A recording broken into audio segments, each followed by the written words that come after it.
How is it that people can be religious? How can they believe in ancient magical tales, religious traditions such as blood sacrifices, or believe in things that have no verifiable presence in reality, or stories that do not mirror reality? Well, there is a sound psychological explanation for how we become and remain faithful to these supernatural beliefs. Let's start at the very beginning.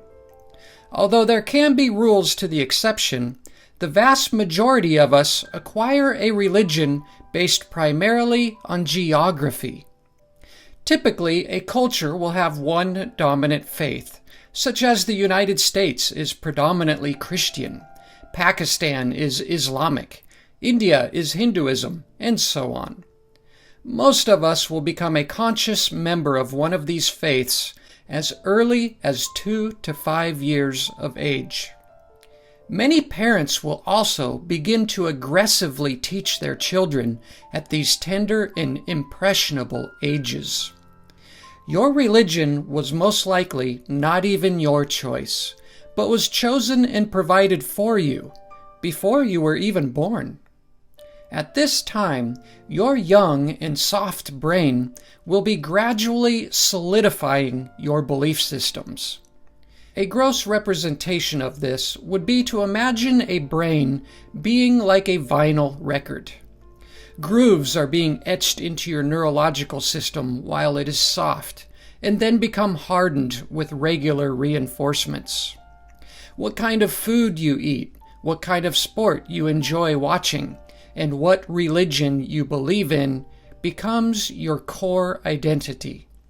If you ever put a needle down on a record to listen to a song, you will know that it is nearly impossible for that needle to leave the groove unless bumped, or if there has been some kind of dramatic force that corrupts the groove.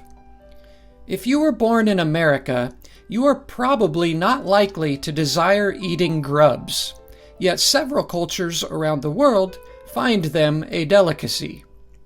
Such a change in your appetite would require a massive bump or dramatic transformation. Likewise, your core likes and beliefs do not change without first applying a good amount of force to do so, or experience something profound. Essentially, normal and even highly intelligent people, if they fail to use dramatic force in opposition to their beliefs, will find themselves stuck in these aged and hardened neurological patterns and remain highly religious, regardless of how unreasonable that religious belief might be. Furthermore, religion in particular is very interesting from a psychological perspective because of its unusual resistance to any outside forces that would challenge or cause corruption. Religion has developed special and even deeper reinforcements to achieve this resilience. We can turn to the Christian religion for a great example. Christianity has developed a powerful fear and reward system. If you reject or fail to believe, you will go to hell. But if you confess a belief and support your church, you will receive blessings and go to heaven. Christianity is the very first religion to implement this fear and reward system based solely on a belief or a lack of, and was highly successful with this prescription. Ironically, Judaism, Christianity's mothership, has never taught or promoted this doctrine. Islam soon followed suit 600 years later and found the same successful results. Fear, no doubt, is a powerful tool. There is a taboo within both Christianity and Islam that if you even question or display any level of doubt, you are jeopardizing your very soul. You have not only been reinforced with faith at an impressionable age, but instilled with a fear of becoming skeptical of it. Religion is also profoundly synonymous with cognitive dissonance. Cognitive dissonance is a well-known and well-understood psychological state of mind. The definition is as follows. Sometimes people hold a core belief that is very strong.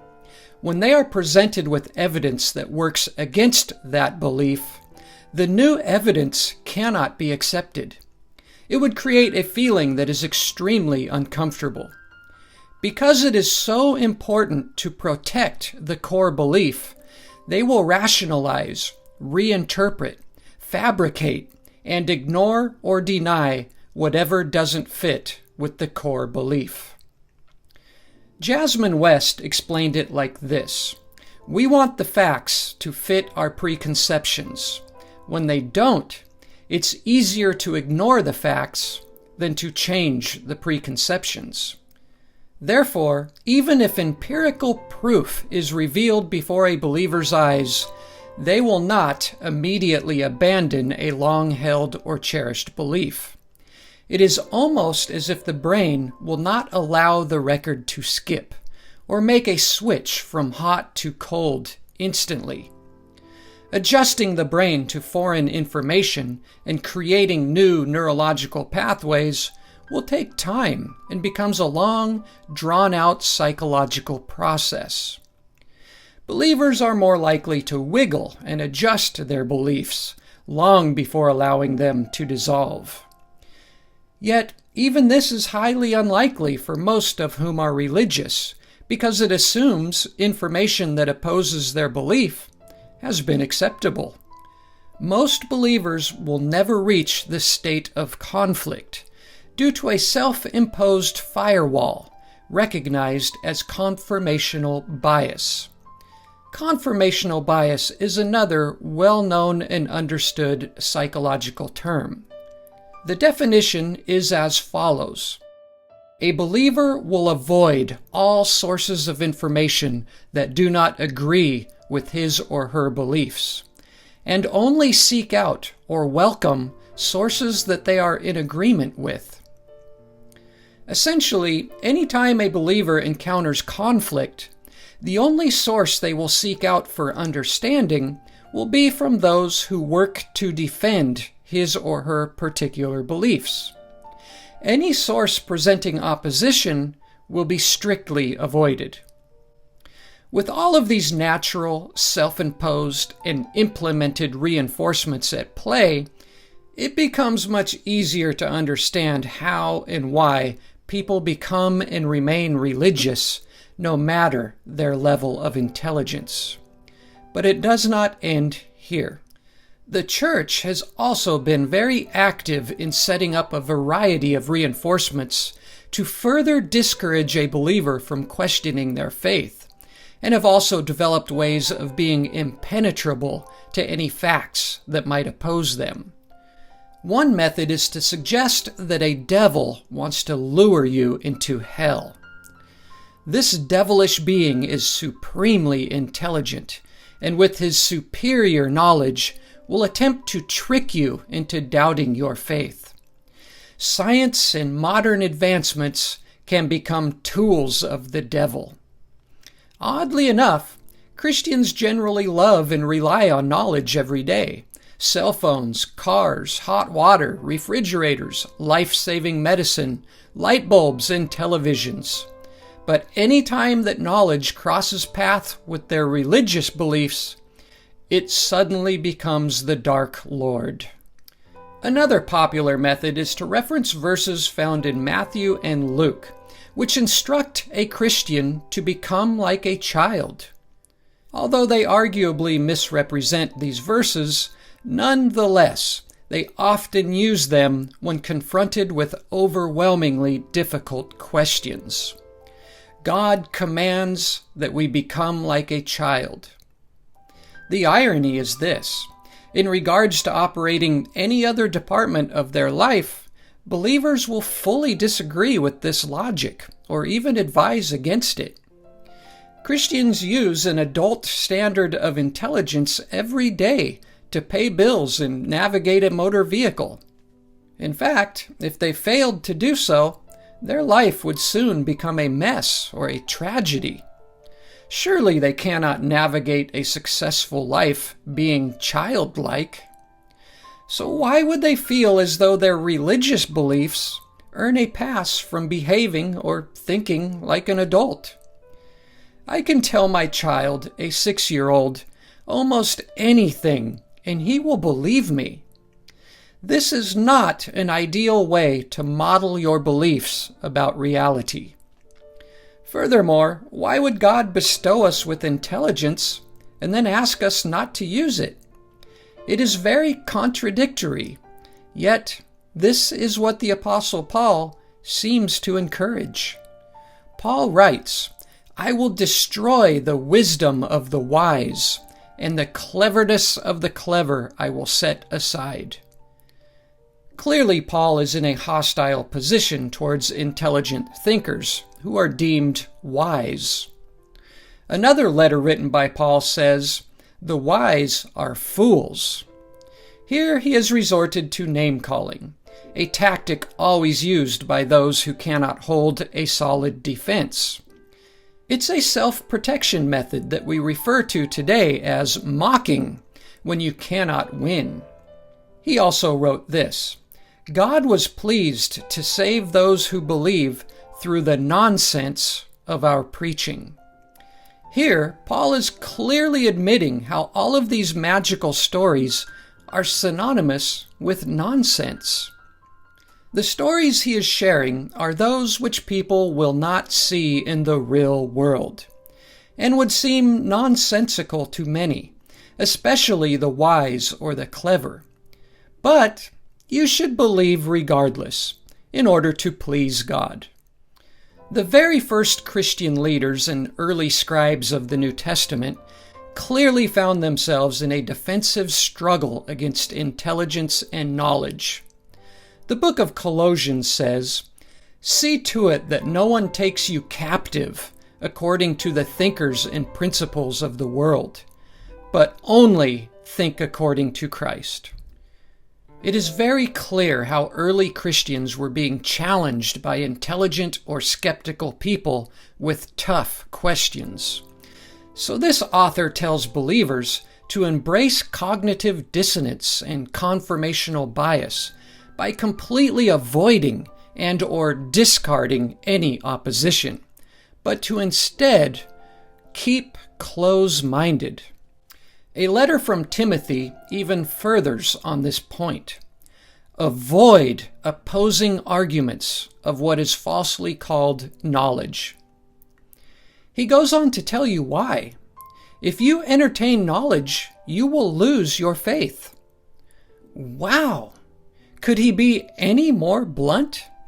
Christianity is not only at odds with science and intelligent thinkers today, but always has been since its very conception. Bertrand Russell stated a very interesting observation when he said, "There is not one word in the Gospels in praise of intelligence."